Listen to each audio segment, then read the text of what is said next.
Dan harus tahu, abad 3, abad 4 di Irak itu zaman keemasan Islam dinasti Abbasiyah, di mana semua ulama merapikan semua catatannya. Ulama adalah ulama saling bertemu, saling sowan. Kalau ada yang tidak punya riwayat akan minta kepada ulama yang lain, akan dimasukkan. Kalau dia nggak lengkap akan minta dilengkapi. Termasuk kalau kemarin ada ribut-ribut soal catatan nasab saja, saya ingin sampaikan kepada semuanya di sini, sudah sekian lama, bertahun-tahun, berpuluh tahun, as-sawadul adzam min ulama'ina meyakini bahwa para habaib ini memang memiliki silsilah yang sambung kepada Rasulullah sallallahu alaihi wasallam. Mari kita ikut saja, gak usah nyari catatan. Nah, kalau yang nantang-nantang suruh bawa kitab yang ada pada zaman itu, pertanyaannya, kamu itu orang pintar apa orang bodoh? Berarti ngelencermu kurang adoh, ya? Ngelencermu, pelesirmu itu kurang jauh. Apa tidak tahu situasi pada abad ke-5 ke-6 itu? Bahkan Kiai Miftahul Akhir mengatakan dan mengakui bahwasanya Ba'alwi itu tidak ada catatan kitab sezaman. Alasannya karena zaman itu adalah zaman perang. Benarkah demikian? Mari kita simak penjelasan Kiai Alawi Nurul Alam berikut ini. Itu sudah mulai diriwayatkan oleh ulama-ulama yang hidup sejaman dengan mereka. Jadi posisi mereka yang meriwayatkan ini adalah sebagai saksi hidup. Ini kan katanya keluarga bangsawan, keluarga kerajaan. Terus yang jadi saksi kelahiran sekarang Ahmad bin Isa dan Ubaidillah bin Ahmad bin Isa, mana saksinya? Nggak ada lagi. Nabi Muhammad ada saksinya, pamannya Abu Jahal, betul Kiai? Ya. Ada saksinya, sampai senang ya.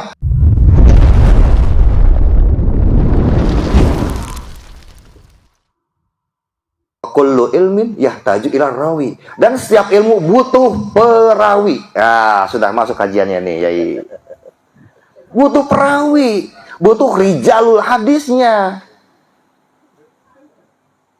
Kullu ilmin yahtaju ila rawi, laisa rawiyu yahtaju ila ilmin. Bukan perawi yang butuh ilmu. Sekarang perawi bisa menyampaikan ilmu bagaimana kalau ilmunya nggak ada, Kiai? Gih? Apa yang mau disampaikan kalau ilmunya nggak ada? Jadi perawi memegang peranan penting, sentral untuk menyampaikan ilmu pengetahuan. Wa kullu tarihin yahtaju ila rawi, dan setiap tarikh, sejarah, riwayat butuh perawi. Ma'al akhbarillati yahmiluha bitatabu'i kaidahnya. Bersama dengan ilmu yang dibawanya bitatabu'i secara estafet. Secara estafet. Apa nama estafet? Tidak terpotong-potong, alias bersambung terus menerus, bersambung dari zaman ke zaman, namanya estafet. Ini data ilmiah. Makanya Kanjeng Nabi kan pernah bilang kepada sahabat Anas bin Malik, wa qala nabiyyu sallallahu alaihi wasallam, qaidu ilma bil kitab, ikatlah ilmu dengan catatan. Coba lihat. Ikatlah ilmu dengan catatan. Jadi mengikat ilmu dengan catatan bukan hanya bentuk kepatuhan atau ketaatan sahabat kepada sunnah Nabi. Bukan itu saja. Tapi Nabi ingin bahwa ada bukti otentik, ada bukti yang tertulis untuk generasi selanjutnya. Makanya ikat ilmu dengan catatan. Inilah salah satu dalilnya. Kenapa kitab sejaman harus ada? Ya ini dalilnya. Dan ada beberapa redaksi yang mendekati hadis masyhur, Kiai. Makanya mana kitab sejaman? Lah ini hadisnya ada kok. Bukti sejaman itu bisa dengan bentuk tulisan, prasasti, hieroglif, apapun yang bisa diberikan bukti secara nyata. Namanya kitab sejaman. Nabi mengajarkan bentuk keilmiahan. Jadi agama Islam sangat ilmiah. Nah sekarang kita bedah. Contoh tadi, Anas bin Malik. Dia sebagai saksi. Saksi apa? Saksi hidup atas keberadaan Kanjeng Nabi Muhammad SAW. Dan bukti nyata bahwa beliau ini meriwayatkan sebuah hadis, karena disebutkan namanya, menjadi bukti. Lalu alat buktinya mana? Alat buktinya wa qala nabiyyu sallallahu alaihi wasallam khairul ilmu bil kitab. Ikatlah ilmu dengan kitab. Redaksi hadis itu menjadi alat bukti. Jadi perawi rijalul hadis itu menjadi saksi, ya bukti dan alat bukti. Harus memenuhi 3 unsur. Kalau tidak ada, bohong ini. Ayo kita coba sekarang kita cek. Contoh, kita mengenal Imam Malik, gurunya Imam Syafi'i. Salah satu silsilah hadisnya beliau, Imam Malik bin Anas an Imam Syihab Az-Zuhri an Nafi Maula Ibnu Umar an Ibnu Umar an Umar bin Khattab an Nabi Muhammad sallallahu alaihi wasallam. Bitatabu'i yai. Silsilahnya nyambung semua. Imam Malik gurunya Syihab Az-Zuhri. Imam Az-Zuhri muridnya An-Nafi Ibnu Umar. Nafi Ibnu Umar muridnya Ibnu Umar. Ibnu Umar muridnya Umar bin Khattab. Umar bin Khattab muridnya Kanjeng Nabi Muhammad SAW. Dari Nabi Muhammad kepada Imam Malik ada 5 tobakoh, ada 5 tingkatan. Harus ada yang namanya tobakoh tingkatan. Yang meriwayatkan sahabat itu adalah tobakoh pertama, tingkatan pertama. Contoh yang lain, seperti Imam Syafi'i punya murid Rabi bin Sulaiman dan Al-Muzani. Betul, Kiai? Ini adalah artinya tobakoh pertama di zaman Imam Syafi'i. Murid Imam Syafi'i ini yang meriwayatkan kaul-kaulnya Imam Syafi'i. Kita ringkas sekarang. Yang namanya Ahmad bin Isa. Ada 2 Ahmad bin Isa itu. Ada Ahmad bin Isa Al-Basri yang dianggap sebagai leluhurnya Ba'alawi, dan ada Ahmad bin Isa Al-Baghdadi. Ahmad bin Isa Al-Basri wafat 345 Hijriah. Ahmad bin Isa Al-Baghdadi wafat 350 Hijriah. Cuma 5 tahun bedanya. Makanya Kaibat itu rujukannya apa? Pada Ahmad bin Isa Al-Baghdadi yang punya putra 3, Muhammad, Ali, Usaid. Cocok dengan saya karena ini orang Baghdad. Dia bukan ulama. Makanya Ahmad bin Isa Al-Baghdadi disebut juga dengan Ahmad bin Isa An-Nafat, Ahmad Al-Abah. Beliau adalah seorang pengusaha minyak. Kaya raya. Dan beliau bermadzhab Syiah. Kalau tidak Syiah Imamiyah, Syiah Ja'fariyah. Dan keluarganya dari semenjak dulu abad keempat, makamnya sekarang itu di Wadi Salam, daerah Najaf, Irak, sampai sekarang membiayai keluarganya. Dari mulai beliau sampai sekarang masih ada keturunannya membiayai acara festival Karbala. Sampai saat ini masih ada keluarganya. Itu yang asli, yang di Baghdad.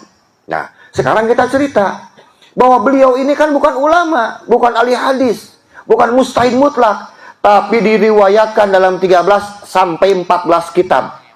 Diriwayatkan, Kiai. Ada namanya. Lah, ini Baghdad, ini Basro, kayak Bandung, Jakarta lah gitu, nempel kotanya deketan. Sekarang Ahmad bin Isa Al-Basri ini lahirnya kan 260 Hijriah. Sekarang kita cek, lihat. Saya contoh 4.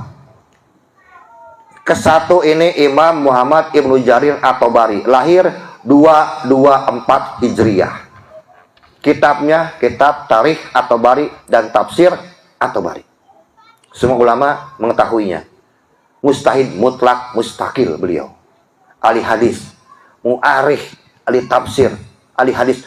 Segala macam ini ahli segala. Imam Ibnu Jarir At-Tabari 224 Hijriah. Kemudian era kedua ada lagi Imam At-Tabarani 260 Hijriah. Kitabnya Sunan As-Shagir, Sunan Al-Awsat, Sunan Al-Kabir, dan Musnad As-Samiyin. Orang Irak. Kemudian tahun 260 juga lahir yang namanya Ahmad bin Isa, tahun 260. 1 tahun persis sama dengan Imam At-Tabarani. 1 tahun. Kemudian katanya beliau ini seorang imam, ulama, ahli hadis, dan mustahid mutlak. Katanya, pakai katanya. Setelah ini 260. Ada lagi anaknya 278 Hijriah, Ubaidillah bin Ahmad Al-Muhajir 278. Cuman antara ini ada lagi ulama-ulama kita di Irak semua. Ada Imam Ibnu Mandah, ada Imam Al-Baihaqi, ada Imam Ibnu Hibban, ada Imam Ibnu Huzaimah, dan ada Imam Al-Hakim. Dari mulai Imam Ibnu Jarir atau Tabari sampai Imam Al-Hakim ini kurang lebih 400 sampai 500 tahun. Yang menarik, dari mulai Imam Ibnu Jarir atau Tabari 224 Hijriah sampai sekarang Imam sekarang At-Tabarani 260 Hijriah. Beliau wafat 360. Jadi umurnya 100 tahun panjang Imam Tabarani ini. Kan satu zaman dengan katanya dengan Ahmad bin Isa. Pertanyaannya, semua ulama yang hidup di zaman Imam Ibnu Jarir At-Tabari semuanya diriwayatkan dalam kitab-kitab Imam Ibnu dalam kitabnya Imam At-Tabarani diriwayatkan. Cuman satu ulama yang tidak diriwayatkan dalam kurun waktu 226 Hijriah sampai 360 Hijriah. Dalam jangka waktu 120 tahun cuma satu ulama yang tidak diriwayatkan oleh Imam Tabarani. Siapa namanya? Ahmad Al-Muhajir. Ahmad bin Isa. Kenapa nggak diriwayatkan? Karena orangnya tidak pernah dilahirkan. Jawabannya. Belum selesai. Tenang. Saya tidak membatalkan nasab saya mah. Nasab urusan Ki-Imad. Sekarang di bawah Imam At-Tabarani ada Ubaidillah bin Ahmad Al-Muhajir 276 atau 278 Hijriah. Artinya umurnya beda antara 16 dan 18 tahun dengan Imam At-Tabarani. Ya. Beliau wafat 360 Hijriah. Ubaidillah 278 atau 276 Hijriah lahir. Kemudian wafat 345, 15 tahun bedanya. Berarti duluan Ubaidillah. Kalau memang betul beliau mujtahid, ulama dan muhadis, lalu kenapa namanya juga dua-duanya tidak tercantum di dalam kitab sekarang? Kitab Sunan As-Shogir, Sunan Al-Ausat, Mujam Al-Ausat, Mujam As-Shogir, Mujam Al-Kabir, dan kitab Musnad As-Samiyin. Kenapa dua-duanya tidak tercatat, tidak terkonfirmasi? Karena dua-duanya tidak pernah dilahirkan. Kan beliau mujtahid. Kan beliau ahli hadis. Kan katanya ulama. Ulama yang hidup setahun semuanya terkonfirmasi, terekam, tercatat dengan baik. Terus kenapa ini dua-duanya nggak tercatat? Kita bicara kehadiran mereka sebagai ulama ada atau tidak. Di belakangnya ada Imam Ibnu Mandah, kitab Al-Iman. Ada sekarang kitab Ibnu Huzaimah, Sahih Ibnu Huzaimah. Kalau betul Sahih itu orangnya ada, harusnya ada namanya dalam kitab Sahih Ibnu Huzaimah. Ibnu Hibban, kitab Sahih Ibnu Hibban, nggak ada lagi namanya ini orang. Dalam kitab Al-Imam Al-Baihaqi, Sunan Al-Baihaqi, tidak ada lagi. Al-Adabul Baihaqi, tidak ada lagi namanya. Kemudian dalam kitab Al-Mustadrak, Imam Al-Hakim, tidak terdaftar lagi, tidak tertulis lagi. Sekian banyak ulama-ulama yang hidup di Irak dan sekitarnya, tidak ada satupun yang meriwayatkan yang namanya Ahmad bin Isa dan Ubaidillah bin Isa. Jangankan sebagai mustahid mutlak, jangankan sebagai ulama atau ahli hadis, sebagai santri saja tidak pernah terkonfirmasi. Kenapa tidak terkonfirmasi? Karena tidak pernah dilahirkan di alam dunia ini. Itu jawabannya.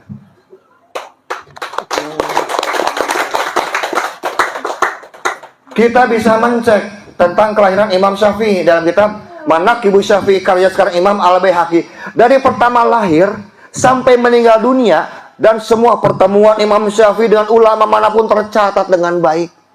Beliau mengaji, hafal Quran mulai usia 6 tahun. 10 tahun beliau mampu menghafal 10.000 syair bahasa Arab kuno. Umur 25 tahun mampu menghafalkan 150.000 hadis. Semua ada ceritanya. Padahal Imam Syafi'i lahir 150 tahun sebelum lahirnya Ahmad Al-Muhajir katanya. Ini kan lebih primitif, ada datanya. Yang lebih primitif ada lama Pak, 150 tahun itu waktu yang lama. Kok datanya komplit? Ada. Pertemuan Imam Malik dengan Imam Abu Hanifah, pertemuan Imam Malik dengan Al-Faqih Al-Laith Asy-Sya'ad, As-Samarqand, semuanya ada tercatat. Pertemuan ulama dengan ulama itu ada. Lah, kita ini pertemuan ulama dan ulama ada catatannya. Malah kita bukan mustahid. Ini sekarang mustahid, nggak ada catatannya, Kiai. Gimana ceritanya saya bilang? Ngeyel bener. Jadi betul-betul ora ono, ora mawujud teu aya. Boten enten. Betul-betul nggak ada. Betul-betul gaib kubro ini mah. Saya bicara tentang data. Kalau ada, iya mana datanya? Saya bilang, coba. Katanya nanti orang bilang, ya kan yang tidak tercatat kan belum tentu tidak ada. Yang kita obrolin ini kan seorang ulama besar, seorang ahli hadis, seorang mujtahid mutlak. Yang kita omongin ini kan bukan tukang ngerambutan, bukan tukang ngeroti, bukan tukang bawa rumput, bukan. Kalau mereka nggak tercatat ya wajar. Ini seorang ulama besar, diglorifikasinya, diangkat, disanjung, diberikan gelar luar biasa dalam keislaman, mujtahid mutlak. Dan dalam sejarah Islam, saya pernah mengecek itu, kalau sekarang mujtahid mutlak bilang misalnya gini, qala Imam Syafi'i, yang saya cek aja itu baru 1600. Qala Imam Syafi'i 1600. Imam Malik, Abu Hanifah kurang lebih 1000 dan 1200 Kiai. Makanya aneh, kok ada sekelas mujtahid nggak pernah berfatwa? Dia ngajarnya di mana? Di mana sih ngajarnya? Kita pengen dengar. Qala Imam Ahmad bin Isa. Kan enak ya dengarnya. Ini nggak ada satupun. Atau qala dari anaknya Imam Ubaidillah bin Ahmad bin Isa. Qala. Ya mana kolanya saya bilang? Yang ada kolak pisang dan Coca-Cola nanti. Tuh kata Mbah Jarno. Kita bukan ajaran kebencian, enggak. Kita hanya ingin berbicara berdasarkan saksi, bukti, dan alat bukti. Ya mana saya bilang. Coba lihat. Karena tidak ada satupun mustahid, baik mustahid mutlak, mustakil, mustahid mutlak, gair mustakil, mustahid madhab, mustahid morojeh, mustahid fatwa, kecuali mereka semua adalah perawi ilmu hadis. Mereka semua adalah rijalul hadis. Semuanya meriwayatkan hadis. Makanya mana? Sekali lagi, rijalul hadis itu sudah tertulis dalam kitab-kitab hadis. Makanya tidak bisa ditambah dan tidak bisa dikurangi. Makanya mana yang namanya Ahmad bin Isa dan Ubaidillah bin Ahmad bin Isa ada dalam kitab apa? Kalau memang betul mustahid, kalau memang betul sekarang ulama ahli hadis, mana kitabnya? Ternyata ora ono bohong lagi itu. Jangan marah, kita bicara fakta. Fakta itu adalah kenyataan yang apa adanya, yang memang nggak ada. Coba dia Ahmad Al-Muhajir lahir 260 Hijriah. Seharusnya mulai dalam kitab abad keempat itu sudah tercatat kalau memang betul mustahid. Ada enggak? Enggak ada. Abad 4, 5, 6, 7, 8, 9 enggak ada semuanya itu orang-orang. Pokoknya Ubaidillah pun enggak ada.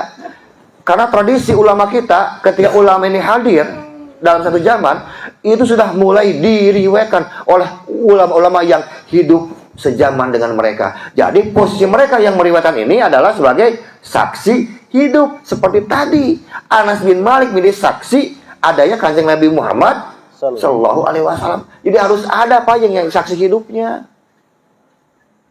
Semua kelahiran itu ada saksinya. Oh ini nggak ada. Istri kita kalau lahir aja yang jadi saksi siapa kelahiran anak-anak kita?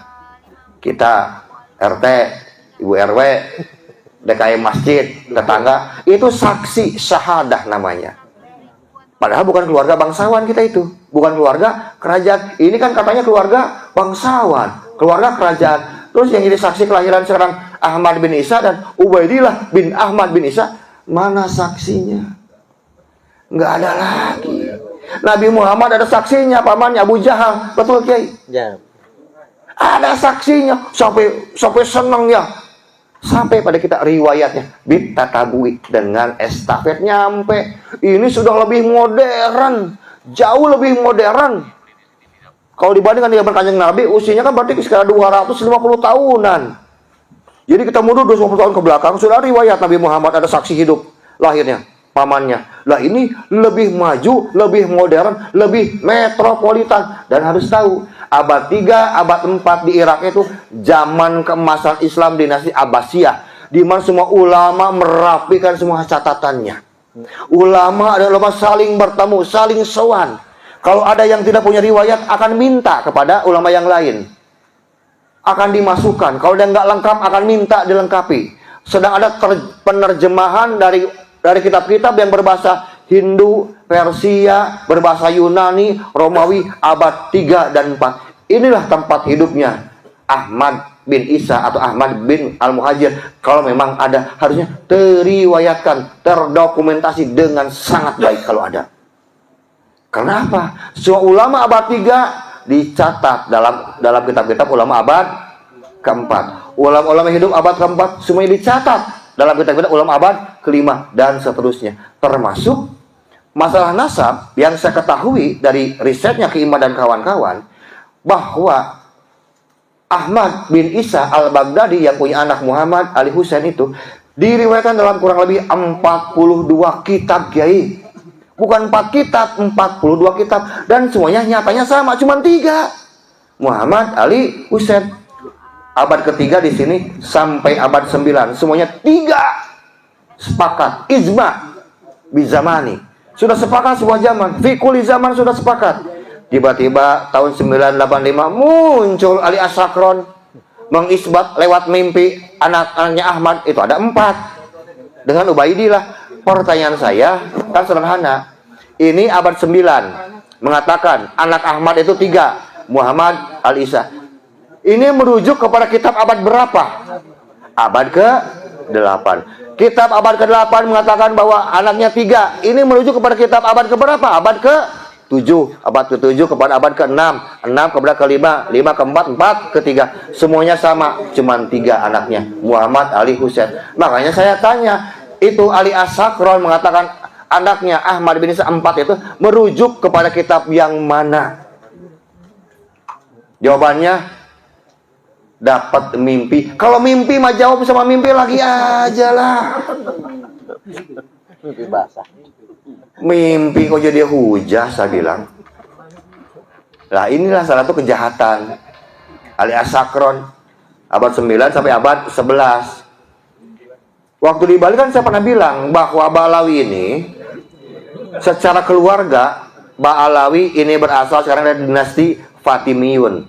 Dinasti Fatimiyun berasal dari dinasti sekarang Bani Lewi. Bani Lewi sekarang dari kerajaan dinasti Seba, kemudian dari dinasti Mu'in, kemudian dari kaum Samud, dari kaum Ad, dari Bani Iram, dari Al-Fasad bin Saleh bin Sam bin Nuh. Jadi Ba'alawi ini anak cucunya keturunan dari Nabi Hud alaihissalam. Hanya ada lintas keturunan dari kaum Ad dan kaum Samud yang sampai sekarang belum bisa dibantah.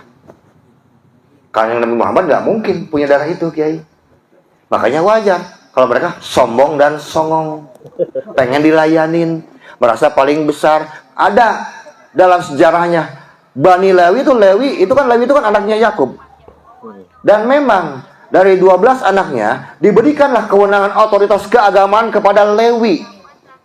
Makanya nggak aneh kenapa sekarang orang-orang Ba'alawi ini dalam urusan agama pengen paling besar, pengen paling hebat, pengen paling hebring, bahkan sampai pakai gelar imam besar, imam jumbo. Embung eleh itu nggak mau kalah itu. Jadi nggak salah kok kalau mereka ini memang punya gen Yahudi. Tapi kan banyak orang Yahudi soleh, jangan salah, nggak orang Yahudi brengsek semua, enggak. Contoh, di Israel itu kan banyak masjid.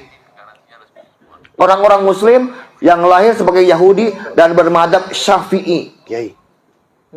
Menarik, orang Yahudi, Muslim, madhab Syafi'i, ini bisa soleh. Ini soleh ini. Kenapa sekarang yang Ba'alawi di sini nggak bisa soleh? Padahal sama-sama turunan Yahudi. Nah ini makanya dibedain antara yang soleh dengan yang nggak soleh. Nah ini menariknya apa? Waktu saya di Surabaya saya bicara dengan Prof. Menem Ali. Prof, saya bilang, sepertinya penisbatan nama Arab Aribah dengan Arab Musta'ribah sudah ratusan tahun terbalik, saya bilang. Profesor Menem Ali bilang, kok bisa gitu Yai? Ini hasil riset saya, Prof. Tapi kalau saya salah, tolong dibenarkan. Saya katakan begini, Nabi Ibrahim alaihissalam dalam manuskrip klasik dan tua dikatakan berasal dari suku Muzarab, Muzaribe, Ya'rib, Ya'rub. Apa akar katanya? Arab dan Aribe. Dan memang Nabi Ibrahim adalah leluhurnya Arab kuno. Karena bangsa Arab kuno ada 4, yaitu Arab Sumeria, Arab Akadia, Arab Syria, dan Arab Babilonia. Dan Nabi Ibrahim termasuk suku Arab Babilonia. Suku Arab Babilonia ada 2. Arab Babilonia Abrahamik, artinya keturunan sekarang Nabi Ibrahim, dan ada Arab Babilonia non-Abrahamik. Dari Arab Babilonia Abrahamik ada 3, dibagi 3. Ada Ismailiyah, Yakubiyah, dan Madyaniyah, yaitu suku Nabi Syuaib yang sudah musnah, Yai. Mereka semua berarti suku Arab. Baik Nabi Ismail dan Nabi Ishak jelas-jelas suku Arab murni, yaitu Arab Aribah, bukan Arab Musta'ribah. Kenapa? Berdasarkan ilmu pengetahuan zaman sekarang, biologi modern, ternyata bahwa haplogrup J hanya dimiliki oleh suku bangsa Arab yang 4 tadi, Kiai. Artinya sudah terbalik. Jadi Bani Ismail adalah Arab Aribah, bukan Arab Musta'ribah. Arab Musta'ribah artinya Arab yang di Arab-Arabkan. Ratusan tahun dalam kitab-kitab sejarah terbalik. Makanya orang-orang Ba'alawi, orang-orang Yaman, mereka mengisbat diri mereka adalah Arab Aribah, Arab murni, padahal Arab Musta'ribah. Mereka tidak masuk dalam suku golongan bangsa Arab yang 4, nggak ada satupun. Kenapa? Karena dari Abir punya anaknya 3, Falih, Samud, dan Yoktan atau Kohtan. Dari Falih turun kepada Nabi Ibrahim alaihissalam, Kiai. Terus ke bawah kabar kanjeng Nabi Muhammad SAW. Dari sekarang Samud dan Yoktan ini mereka beranak pinak mulai tahun 2200 sebelum Masehi. Ingat, 2200 sebelum Masehi di mana? Di Yaman beranak pinaknya. Di sana. Dan anak Yoktan itu ada 12. Salah satunya namanya Amir bin Kohtan yang masyhur dengan sebutan Hadromaut. Itu julukan buat anaknya yang namanya Amir bin Kohtan. Kenapa ada juga Hadromaut? Amir bin Kohtan waktu meluaskan daerah kekuasaannya di Yaman, tiap masuk sebuah kampung, mulai dari anak kecil, bayi sampai nenek-nenek, kakek-kakek, semuanya dibasmi, dibunuh habis, pembantaian massal. Sehingga setiap dia datang, hadirlah kematian. Maka diberikan gelarlah julukan Hadromaut. Hadromaut itu bukan negara 1000 wali, negara pembantaian. Ini sejarah sudah dibolak-balik lagi di kita ini. Nggak ada ceritanya, apalagi Tarim, negara 1000 wali. Wali dari mana? Aneh, kok ada sekarang wali yang berdoa di Tarim, Tarimnya tetap gersang, tetap miskin, perang yang tidak berhenti antara satu kelompok dengan kelompok yang lain, satu kampung dengan kampungnya, nggak pernah berhenti dari dulu sampai sekarang. Katanya negeri 1000 wali, kok bisa-bisanya ada wali yang berdoa sama Allah 1000 jumlahnya, nggak dijabah, kan aneh. Muhibinnya goblok aja. Wah, tuh. Coba. Jangan diperjelas tahu. Ya, jangan terlalu jelas, Pak. Jangan, maksudnya ya kita nggak perlu menghina mereka karena mereka sudah terhina gitu, sudahlah. Kita bicara data. Nggak setuju? Silahkan bantah saya dengan data. Jangan pakai narasi dan fitnah. Kalau sekolah bicara data, bicara fakta, dibantah dengan narasi dan fitnah. Artinya mereka memang orang-orang yang tidak menghargai ilmu pengetahuan. Coba sekarang Al-Quran mengatakan, ya ayyuhallazina amanu in ja'akum fasikun bi nabin fatabayyanu an tusibu biqauman bijalatin fatusbihu alama fa antum nadimin. Hei orang-orang yang beriman, apabila datang kepada kamu siapa? Orang-orang fasik membawa sebuah berita. Apa perintah Allah? Bi nabin fatabayyanu, pakai waw dan alif mulazamah. Bukan cek dan recheck, tapi riset atau penelitian secara terus-menerus. Jadi untuk mengetahui sekarang berita yang dibawain oleh orang fasik atau tidaknya dengan cara apa? Cuman satu jawabannya, Kiai. Riset dan penelitian. Baru kita tahu ini fasik atau enggak dalam berita yang dibawanya dengan cara apa? Riset atau penelitian. Kalau tanpa riset dan penelitian, Allah justru khawatir. Kamu akan membina sebuah kaum bijahalatin, atas kebodohan kamu. Jadi orang yang pinter itu dalam Islam orang yang melakukan riset dan penelitian, bukan pakai zon. Makanya agama Islam adalah agama ilmiah. Coba kita perhatikan di Eropa, jutaan orang masuk Islam. Kenapa? Buat mereka Islam adalah agama yang paling logis, agama yang paling ilmiah. Ini orang-orang Nasrani Pak bilangnya, orang-orang non Muslim. Islam adalah ajaran dan agama yang paling logis, masuk akal, agama yang paling ilmiah. Kita orang Islam sendiri tidak mau belajar ilmiah, malah pakai zon. Wih, ngaco ini bener. Wah, ini kiai-kiai kita mah nggak ada urusan. Kiai mau punya modis 10.000, kalau salah masalah aja udah. Memangnya mereka nabi bisa benar semua? Mungkin dalam bab yang lain mereka benar. Kita khidmat, kita tadiman, wa takriman. Tapi urusan ini nggak bisa pakai zon, kiai. Nasab ini ilmu pasti, karena ada urusan dengan hak waris, urusan dengan warisan. Betul, kiai? Ilmu pasti nasab itu, ilmu matematika. Pohon aja punya DNA, jangan manusia. Pohon punya DNA. Kalau pohon salak, DNA-nya salak, buahnya pasti salak. Nggak mungkin semangka keluar, Pak. Mustahil.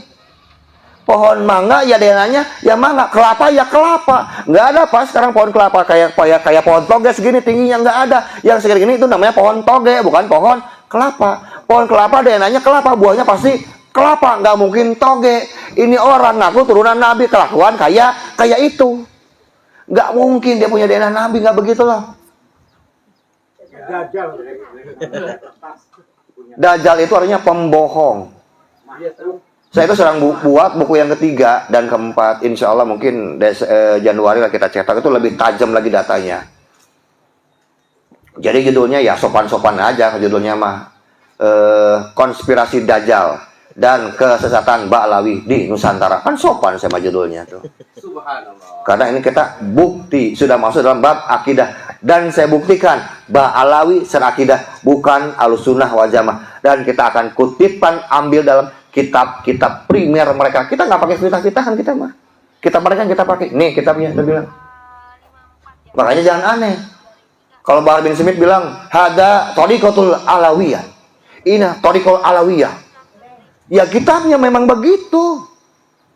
Ada kasta, penisbatan pada kasta, merasa paling tinggi. Gimana ceritanya? Kan dalam sebuah riwayat yang masyhur, an Abi Nadrah radhiyallahu anhu wa qala Nabiyyu sallallahu alaihi wasallam fi khutbati fi ausatil tasyrik. Beliau berkhutbah di pertengahan hari tasyrik. Nabi Muhammad bilang begini, ya ayuhan nas, ala inna rabbakum wahid, ala inna abakum wahid. Wahai segenap manusia, kepada sahabat, sesungguhnya Tuhan kalian satu. Dan ingatlah, sesungguhnya leluhur kalian satu. La fadla li ajamin al arabiyyin. Tidak ada keunggulan antara orang-orang ajam atas orang Arab. La arabiyyin li ajamin. Tidak ada pula keunggulan antara orang Arab atas orang ajam. La ahmar wal aswad. Nggak ada juga keutamaan orang yang berkulit merah, maksudnya orang-orang Eropa atas orang-orang yang berkulit hitam. Wala ahmar wal aswad illa bitaqwa. Begitu pula nggak ada keistimewaan orang-orang yang berkulit hitam atas orang yang Eropa kecuali takwa. Nggak ada suku bangsa, nggak ada negara, nggak ada orang Jawa sekarang sukunya lebih mulia dibandingkan orang-orang Bugis. Nggak ada suku orang Bugis lebih mulia dibandingkan orang-orang Papua. Nggak ada sekarang orang-orang Makassar lebih mulia dibandingkan orang-orang Bali. Nggak ada, semuanya berhubungan dengan suku, itu nggak ada. Islam mengajarkan kesetaraan.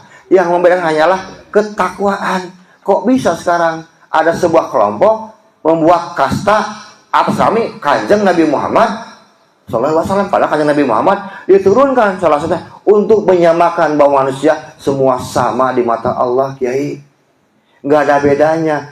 Suku manapun nggak ada pengaruh buat Allah. Yang penting itu adalah ketakwaan. Inilah yang disebut dalam Indonesia Bhinneka Tunggal Ika. Boleh beda tapi satu. Kita ini satu harkat, sederajat. Suku manapun boleh jadi presiden, boleh jadi direktur, boleh jadi menteri. Karena semua ruh dalam Al-Quran dan hadis sudah ada dalam Pancasila. Makanya gini, bela Pancasila, bela NKRI, bela Bhinneka Tunggal Ika, bela ulama-ulama pribumi. Mereka ini sebetulnya lahir di mana, makan di mana, dapat uang di mana. Kok bisa-bisanya menjajah sekarang kita di negara Indonesia? Kemerdekaan adalah hak segala bangsa.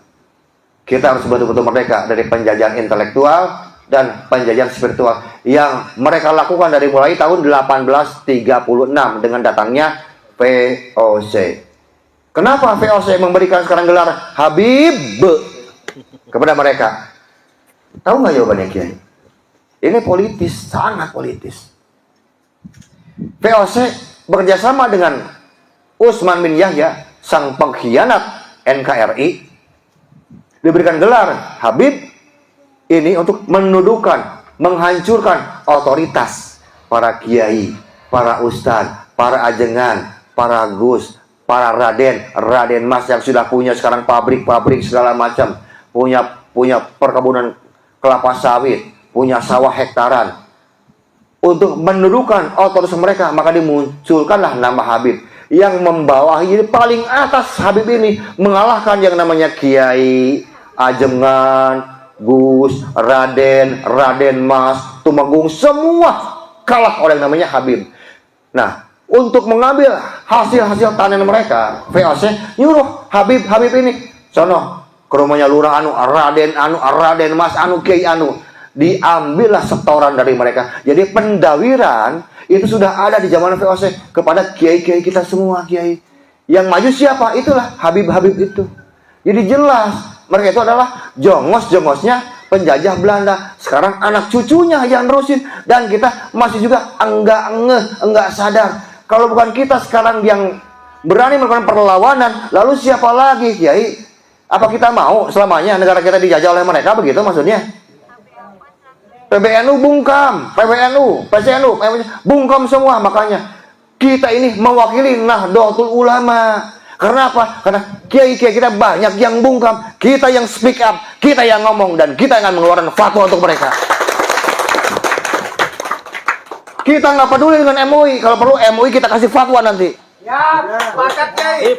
Iya, apa kerjanya? Lembaga resmi loh MUI ini. Dapat duit lagi.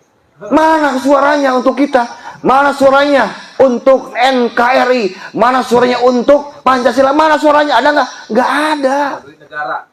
Dan satu-satunya lembaga ulama yang uangnya tidak boleh diaudit adalah MUI. Loh, saya bilang, MUI sudah jadi lembaga maksum sekarang? Hah? Sudah jadi lembaga malaikat, sampai keuangan tidak boleh diaudit. Harusnya dia muncul. Hei, Bapak KPK, Bapak BPK, tolong periksa dong keuangan kami. Itu keren kalau MUI berani. Cuman berani nggak ya kira-kira? Itu pertanyaan besar buat kita. Kita nggak pernah tahu. Dapat uang jor-joran dari pemerintah, dipakai buat apa? Kita nggak tahu juga. Kerjanya apa sih? Cuma bikin surat halal aja. Jangan salah. Kita adalah pejuang dan petarung Nahdlatul Ulama. Kita sedang membangun dan mendekatkan kembali marwah Nahdlatul Ulama seatas-atasnya. Sepakat, Kiai. Jadi kalau di Jawa Barat sudah ada sekarang di klaster kiai. Sekarang orang NU, ya NU mana? NU PWI atau NU Balawi sekarang. Harus jelas dulu. Harus jelas, Bah. Enggak seenaknya. NU, iya ntar dulu, NU mana? NU Wali Songo, Pak. NU PWI Wali Songo atau NU Balawi? Balawi ini, oh hati-hati karena serunya banyak ini. Kita berjuang dengan penuh kekompakan, kebersamaan, mengadakan acara dengan modal sendiri, betul Mbah? Ya. Nggak pakai anggaran kita mah, seada-adanya aja. Kalau bukan karomah para wali, lalu karomah siapa habis kita berkumpul? Semua zuriat, Wali Songo Nusantara tiba-tiba kompak semua. Sebentar, 1 tahun langsung meledak. Makanya mereka betul-betul ketakutan Mbak Alawi ini. Sangat ketakutan. Karena itu, tolong hati-hati. Saya pesan sama semua. PWNI, Laskar Sabila sedang digembosi langsung dari dalam. Agar cepat runtuh, cepat bubar. Mereka sudah haredang, sudah gerah dengan gerakan kita. Kalau PWI-nya sekarang bubar, mereka bakal muncul lagi. Makanya daripada mereka muncul lagi, ya sudah kita tenggelamkan saja sekalian. Betul. Harudang, harudang. Harudang, biar harudang aja mereka, biar keringetan terus. Ya Mbak, gas terus. Gaspol. Mungkin saja Kiai, karena masih ada waktu, mumpung lagi asik nih cuacanya. Cuma ada satu yang kurang kayaknya nih, saya nggak ada asbak ini. Kiai. Ya kan kita mau diskusi. Ya. Nih. Gitu. Matur suwun. Jadi kita buka aja dengan tanya jawab dan kita kembalikan lagi kepada modal kita Kiai Suparman. Oke. Baik, pemaparan yang sungguh luar biasa. Itulah tadi pencerahan dari Gus Alam tentang PBNU, dan semoga saja Gus Yahya serta Rais Am Kiai Miftahul Ahyar bisa memahami apa maksud dari ceramah dari Gus Alam. Bagaimana menurut pendapat teman-teman semua? Silahkan lanjut di kolom komentar. Terima kasih selalu support Arman Al-Fatih. Kita jumpa lagi di video selanjutnya. Min afwa minkum. Wassalamualaikum warahmatullahi wabarakatuh.